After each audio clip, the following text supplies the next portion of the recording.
सर्वांना नमस्कार. अर्जुन मयुरी पर्व नवे भाग 1 आपणासमोर सादर करत आहे. आता बघता बघता आशू 6 वर्षाचा झाला होता आणि आज त्याचा बर्थडे साजरा करायचा होता. सकाळपासून त्याने घरभर नुसता गोंधळ घालून ठेवला होता. आई माझी नवीन पॅन्ट कुठे आहे, आई माझा नवा शर्ट कुठे आहे, एक ना अनेक असे प्रश्न विचारून तिला भांडावून सोडलं होतं.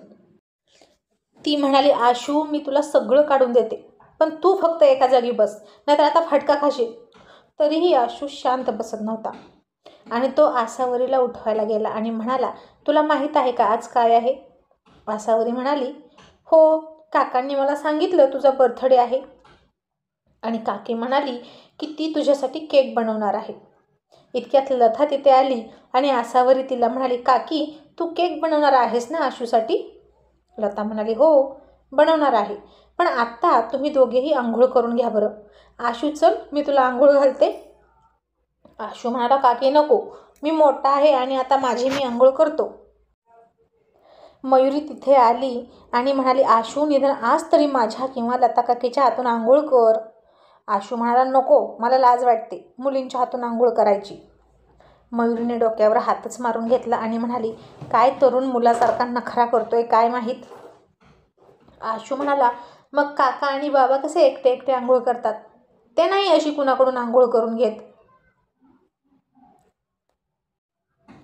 मयुरी म्हणाली, तुझे बाबा आणि तुझे काका लहानपणी त्यांच्या आईच्या हातूनच आंघोळ करत होते, समजलं का? आशू म्हणाला, येऊ दे बाबांना, मग त्यांनाच विचारतो. इतक्यात सचिन आणि अर्जुन वॉकिंगवरून आले.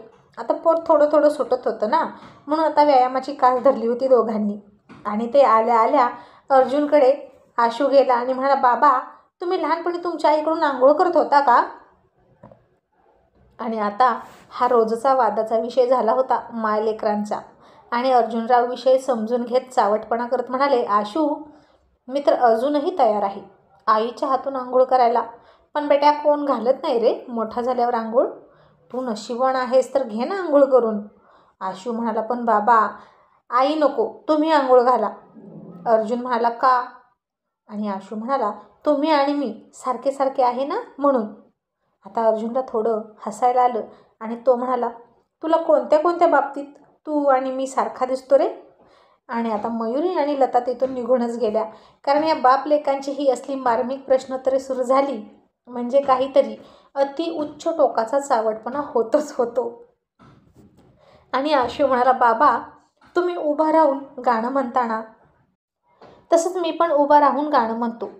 तुम्ही कसं बाथरूम उघडं ठेवून करता न लाजता, मग मी पण लाजत नाही. आणि आई, आता पुढचं काहीतरी आशू बोलणारच होता नकळतपणे बालिशपणात. तसं अर्जुनने त्याचं तोंड पकडलं आणि म्हणाला, चल चल मी तुला आंघोळ घालतो, भाड्या अगदी बापावर गेलाय बरं का गं मयू. असं म्हणून अर्जुनरावांनी मयुरीचं वाक्य स्वतःच म्हणाले आणि पळतच बेडरूममध्ये गेले. आणि मयुरी हसायला लागली आणि म्हणाली, का हो स्वतःच स्वतःला म्हणून घेताय? अर्जुनराव म्हणाले, अगं आता दुसऱ्याने नावं ठेवण्यापेक्षा आपणच आपल्याला नावं ठेवून घेतलेली बरी असतात, म्हणजे जास्त वाईट वाटत नाही.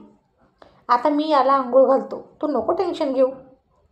मयुरी म्हणाली, घाला घाला, एक नंबरचा आगाऊ कार्ट आहे. आशू तिची तक्रार करत म्हणाला, बाबा आई मला कार्ट म्हणाली, सांगा ना तिला. मयुरी म्हणाली, नाहीतर काय, अजिबात माझं ऐकत नाही. काहीही झालं की बाबांना सांगतो बाबांना सांगतो, जसं काय त्याचे बाबा मला खाणारच आहेत.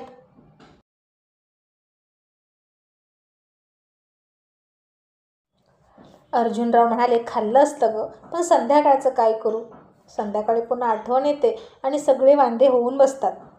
ती म्हणाली, बास झाला फाजीलपणा, पोरगं सगळं ऐकतं आणि तसंच बाहेर बोलतं. आता घाला त्याला आंघोळ पटकन, मला त्याला औक्षण करायचं आहे सकाळी सकाळीच. अर्जुनराव म्हणाले, आज वाढदिवस आहे त्याचा आणि त्याचं औक्षण तर तू तुझ्या शब्दांची लाखोली वाहूनच केलं.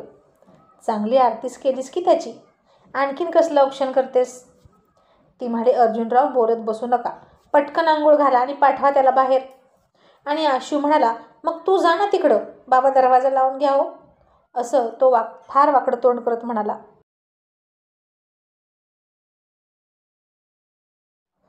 आणि मयुरी त्याला निक्षून सांगत म्हणाली, आशू माझ्याशी नीट बोल बरं का, नाहीतर बघ मग. आणि आशू म्हणाला, ए राहू दे बाबा, मला नाही असली आई आवडत, सारखी ओरडत असते आणि मी औक्षणसुद्धा करून घेणार नाही तुझ्याकडून. आणि अर्जुनरावांनी त्याचं तोंड पकडलं आणि म्हणाले, गाढवा, वाढदिवशी माझ्यासमोर इच्छा नको व्यक्त करू नवीन आई पाहिजे म्हणून, नाहीतर कसं व्हायचं, तुझी इच्छा प्रत्येक पूर्ण करत बसायचो मी. काय गं मयू, मुलांची प्रत्येक इच्छा पूर्ण केली पाहिजे ना? आणि ती म्हणाली, करा करा, सगळ्या इच्छा पूर्ण करा. आणि अर्जुनराव तिच्या तापट रूपाकडे पाहून म्हणाले, आता म्हणतेस करा करा, पण नंतर तू मला काकडीसारखी करा करा खाशील, त्याचं काय? ती म्हणाली, मी लाख म्हणेन हो करा, पण तुमच्यात आहे का हिंमत? गेली 10 वर्ष झाली मी हेच ऐकते. अर्जुनराव म्हणाले, आणि आता तू मला खरंच 9 वर्ष 11 महिने 15 दिवसांपूर्वीची मयुरी वाटतेस. ती म्हणाली, हे कसलं कॅल्क्युलेशन केलं तुम्ही? तो म्हणाला, हो मग सुरुवातीचे पहिले 15 दिवस अशीच होतीस तू, झाशीच्या राणीसारखी बघेल तेव्हा मी दिसलो रे दिसलो की शस्त्र काढायची.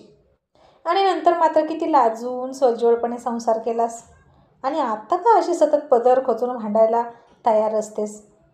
ती म्हणाली, कारण तुम्ही दोघं आहात ना कामत वंशज, तुमच्यामुळे मला बदलायला भाग पाडलं. किती त्रास देता तुम्ही दोघं, आणि तरीही वाटतं की मीच गप्प बसावं. बाप तो बाप, आधी तो खूप छळायचा आणि आता वरून मुलगासुद्धा छळतोय. आणि तुम्ही माझा नवरा आहात म्हणून मी तुमचं ऐकून घेईन, पण याचं काय म्हणून ऐकून घेऊ मी? लहान आहे तोपर्यंतच किती बोलतो, अशी सवय लागली तर उद्या शाळेमध्ये काय म्हणतील? आईने काही संस्कार केलेत की नाही याच्यावर असंच म्हणतील ना लोक. आणि म्हणे, मुलींच्या हातून आंघोळ नको. उद्या स्कूलमध्ये जर लेडीज टीचर असतील तर काय म्हणेल? मुलींच्या हातून शिकणार नाही आणि येईल घरीच दप्तर घेऊन. मग तुम्ही काय कराल तेव्हा अर्जुनराव? आणि अर्जुन म्हणाला, अगं संस्कारी पोरगा आहे आपलं, अगदी माझ्यासारखा, म्हणून मुलींपासून दूर दूर पळतं. ती म्हणाली, असेच तुम्ही त्याला पाठीशी घालत राहा, पण त्याच्या चुका दाखवून देऊ नका. जाऊ द्या, मी पण कुठे दगडावर डोकं आपटत बसले आहे. आणि पार्टीचं बघितलं का काही? ते सांगा आधी. अर्जुनराव म्हणाले, तू टेन्शन घेऊ नकोस गं, सगळं रेडी आहे, फक्त जायचं आपण आणि पार्टी करून यायची. ती म्हणाली, आणि इन्व्हिटेशनचं काय? आता तिने इन्व्हिटेशन असं म्हटलं आणि अर्जुनराव हसले. आणि ती म्हणाली, का, काय झालं हसायला? आणि तो म्हणाला, आता या इन्व्हिटेशनमध्ये नक्की तू कुठे आय घातलीस? तशी मयुरी काही वर्षांपूर्वीचा इन्व्हिटेशनमध्ये आय घालण्याचा अर्जुनरावांचा किस्सा आठवून खूप हसायला लागली आणि सगळा राग झाला फुस. आतापर्यंत जितकं बांधली त्याचा काहीच उपयोग झाला नाही. आणि ती हसून म्हणाली, आता घालताय का मी घालू? असं म्हणून मयुरी पदर खचून बाथरूममध्ये निघाली. आणि अर्जुनराव पुन्हा हसून म्हणाले, आय घालतेस? तर मग तूच आय घाल. आणि आता ती पुन्हा हसली आणि म्हणाली, बस ना चावटपणा, अहो ऐकतोय तो सगळं आणि तसाच शिकतो. आणि व्हा बाजूला, मी घालते त्याला आंघोळ. मग इतक्यात आशू म्हणाला, नाही, मला बाबाच आंघोळ घालणार. मयुरी म्हणाली, हो का, ठीक आहे, आता बघते ना किती दिवस बाबांवर अवलंबून राहतोस.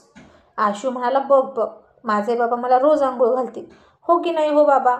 आणि मयुरी म्हणाली, ठीक आहे, तुम्ही दोघे एकमेकांवर अवलंबून राहा, मी बाजूला होते. असं म्हणून ती गेली किचनमध्ये. मग आता दोघेही बापलेकाने एक साथ आंघोळ केली आणि आशू अर्जुन करतो तसा सेम टू सेम करत होता. आंघोळ झाली की अगोदर टॉवेलने केस झटकायचे, मग अंग पुसायचं, मग तोच टॉवेल कमरेभोवती गुंडाळायचा, एका हाताने पकडून दुसऱ्या हाताने ओली पॅन्ट फेडायची आणि मग पूर्ण टॉवेल खोचायचा. मग तिथेच दुसरी कोरडी पॅन्ट घालायची आणि मग पुढचं काही, अशा बऱ्याचशा बारीक सारीक गोष्टी आशूनं न सांगताही शिकायचा. मग दोघे बाहेर आले. त्यानं नवीन कपडे घातले, मयुरीने बेडवर काढून ठेवले होते ते, आणि बाहेर गेला.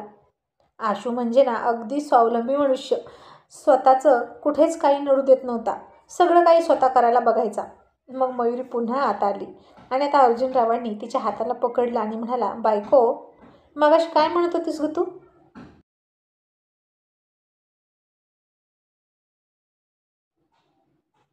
ती म्हणाली, कुठे काय? अर्जुन म्हणाला, अगं ते नाही का, एकमेकांवर अवलंबून असं काहीतरी म्हणत होतीस की. ती म्हणाली, हो ना, तुम्ही बापलेक एकमेकांवर अवलंबून राहा असं म्हणाले, ते काही खोटं होतं का? अर्जुन म्हणाला, अगं असं काय करतेस? आपण दोघे तर एकमेकावर आहोत ना अवलंबून. आता बघ बरं, कधी तू माझ्यावर, कधी मी तुझ्यावर, कधी तू माझ्या खाली, कधी मी तुझ्या खाली. मग आता याला काय म्हणशील? आता ते हसायला लागले आणि म्हणाले, गप्प बसा अर्जुनराव, पुरेच आवडपणा, मला खूप कामं आहेत आणि आशूची शाळा आता भरणार आहे, लक्षात आहे ना? अर्जुनराव म्हणाले, तुला खूपच घाई आहे गं त्याला घरातून कटवण्याची. मग प्लॅन काय आहे आता? दिवसभर तर तू रिकामीच असशील. ती म्हणाली, मग काय करू? तो म्हणाला, तू तयार असशील तर पुन्हा तुझं पोट भरतो. बोल, आहेस का तयार? असं म्हणून तो तिला किस करायला गेला आणि ती त्याला दूर ढकलत म्हणाली, अजिबात नाही. दोघं माझं डोकं खाताय तेवढं पुरे. तो म्हणाला, ए मयू, तूच म्हणाली होतीस की नाही, माझ्यासारखे गोड गोड अर्जुनराव तू किती पण सांभाळशील. मग आता का असं करतेस? ती म्हणाली, अर्जुनराव, बोलणं सोपं असतं पण करून दाखवणं खूप अवघड असतं. अर्जुनराव म्हणाले, बरोबर आहे. उगीच म्हणत नाहीत, बोले तैसा चाले त्याची वंदावी पाऊले. पण आता तुला काय म्हणायचं गं? तू तर जशी बोललीस तशी अजिबात वागत नाहीस. ती म्हणाली, आता तुम्हीच म्हणा काय म्हणायचं ते. तुम्हाला सुचतं की काहीतरी भन्नाट. तुमच्यासारखे शीघ्र विनोदी तुम्हीच. अर्जुनराव तिच्या जवळ जाऊन म्हणाले, बोले तैसा न चाले त्याची ओढावी पाऊले. असं म्हणून तिचे पाय ओढले आणि पटकन बेडवर पाडली आणि तिच्या खूप जवळ गेला. तसे तिच्या हृदयाची धडधड वाढली आणि ती हळूच म्हणाली, अहो आता आवरा ना, खूप उशीर होईल. मग तो म्हणाला, मग माझे कपडे दे का असाच येऊ? ती म्हणाली, बघा, एवढासा पोरगा आहे तरीसुद्धा स्वावलंबी बनायची स्वप्न बघतोय. सगळं स्वतःच्या स्वतः पाहिजे करायला त्याला. आणि तुम्ही इतके मोठे झालात, 40 वर्षाचे झालात तरीही बायकोवर अवलंबून आहात ना? शिका ना जरा मुलाकडून काहीतरी. अर्जुनराव म्हणाले, याला म्हणतात प्रेम. जेव्हा त्याला पण कळेल ना आणि जेव्हा चटक लागेल प्रेमाची, मग बघ तो माझ्यासारखाच करेल. तू सतत अशी माझ्या आजूबाजूला गुटमुळत राहावी म्हणून तुला काम सांगतो. मग ती म्हणाली, कळलं हा तुमचं प्रेमपुराण. आता उठा, देते कपडे, नाहीतर तो पळत येईल आत आणि हे सगळं बघून त्याला काय वाटेल? अर्जुनराव म्हणाले, सकाळपासून खूपच तणतण होते ना गं तुझी, मग थांब ना, तुला जरा फ्रेश करतो. असं म्हणून त्याने तिच्या तोंडात तोंड घातलं आणि किस केला. मग तिनं आता तोंड बाजूला काढलं आणि म्हणाली, ठीक आहे, बास आता, देते तुमचे कपडे. असं म्हणून ती कपडे द्यायला लागली. इतक्यात त्याचा फोन वाजला आणि तिनं नाव पाहिलं तर नाव होतं मालती. आणि ती म्हणाली, ही मालती कोण? अर्जुनराव म्हणाले, आहे एक मुलगी. ती म्हणाली, ते कळलं मला. मालती हे नाव मुलाचं नसतं, मुलीचंच असतं. पण कोण आहे ती? अर्जुनराव म्हणाले, अगं ती नाही का कोकणातली हरणे बंदरावरची, ती आहे. मयुरी म्हणाली, मग तिचा नंबर तुमच्याकडे कशाला?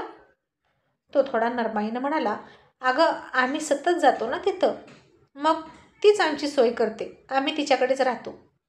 मयुरी पुन्हा संशयानं म्हणाली, नक्की कसली कसली सोय करते ती?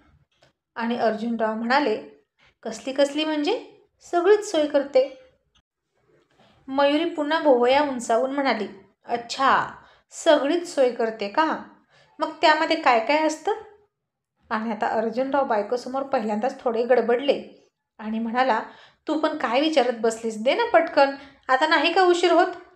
आणि तिनं सध्या तरी तो विषय तिथेच स्टॉप केला. त्याला कपडे दिले आणि निघून गेली. आणि अर्जुनराव जीभ चावून म्हणाले, बाप रे, काय बायको आहे. हिचे CID सारखे 2च प्रश्न ऐकून मला तर घामच फुटला. दिवसेंदिवस ही जास्तच हॉरिबल होत चालली आहे.